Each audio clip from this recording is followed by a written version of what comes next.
joia? Como é que vocês estão? Hoje, quarta-feira, dia 26 de fevereiro de 2025, é o dia de trazer um pequeno devocional no grupo aqui com os irmãos do livro de Salmos. E hoje a gente vai tratar de maneira breve do Salmo de número 66. Subtítulo eu coloquei como Louvem ao Senhor. Nós já vimos até aqui salmos de autoria de Davi, de Asaf e dos filhos de Corá.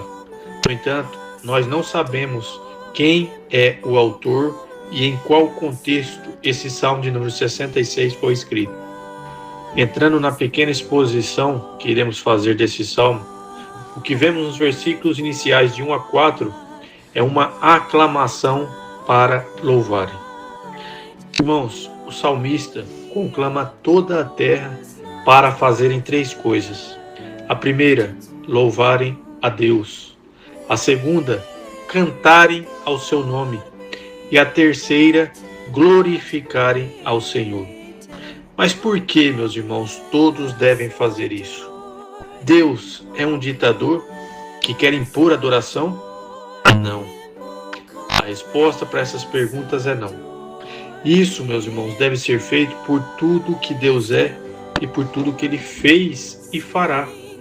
Deus é eterno, meus irmãos. Deus é perfeito. Deus é onisciente, onipotente, onipresente. Deus é poderoso, grandioso, amoroso, bondoso e misericordioso. Deus, irmãos, criou todas as coisas, mantém todas as coisas e abençoa todas as coisas. Deus salva, protege, guarda e usa o seu povo. Essas são algumas das coisas que Deus é e faz, porém nenhum homem consegue expressar por completo, com palavras, seus feitos e sua pessoa. Nem toda a eternidade, irmãos, será suficiente para mostrar-nos a grandeza de Deus e os seus feitos por completo. É por tudo isso que o autor deste salmo conclama todos os povos da terra para louvarem, cantarem e glorificarem ao Senhor, pois Deus é digno. Dos versículos 5 ao 12, o que vemos é a conclamação para verem. Aqui, o autor conclama as pessoas para verem os seus feitos milagrosos e impressionantes na vida do povo de Deus. O primeiro feito, irmãos, que ele menciona é a abertura do Mar Vermelho. Depois de 400 anos de escravidão no Egito, Deus, de maneira poderosa, liberta o seu povo das mãos do faraó. O Egito era a maior potência naquela época e com o seu poderio dominava uma grande região e fazia de escravo muitas pessoas. Provavelmente, as grandes construções do Egito foram feitas durante o auge desta nação, em riqueza e em mão de obra. Em contraste a isso, então, irmãos, os israelitas viviam como escravos e sofriam duramente nas mãos do faraó.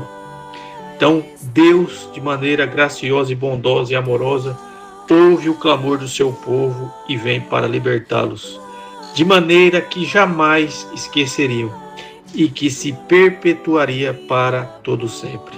Além de Deus usar Moisés, que mal sabia falar, Deus enviou pragas para convencer o faraó a deixar o povo ir. Mas o faraó, orgulhoso e prepotente, não se rendeu. Se achava o mais poderoso de todos, porém mal sabia que diante de Deus ele não passava de um cisco. Deus, de maneira ainda mais milagrosa e inesperada, abre o Mar Vermelho para que Israel atravessasse em terra seca, escapando assim do Egito e das mãos do faraó. O segundo feito que o autor deste salmo menciona é a travessia do Rio Jordão. Aqui, irmãos, Moisés já era morto e muitos do que saíram do Egito também. Quem estava à frente de Israel era Josué, e Deus, por meio dele, guia então seu povo para atravessar a seco o Rio Jordão e logo em seguida conquistar milagrosamente a cidade de Jericó. Após a travessia, Deus manda Israel erguer 12 pedras tiradas de dentro do Rio Jordão para fazer um memorial, para que as pessoas, ao verem aquelas pedras empilhadas, pudessem lembrar do que ali aconteceu e testemunhar não só ao povo e às novas gerações, mas também a todo mundo os seus feitos.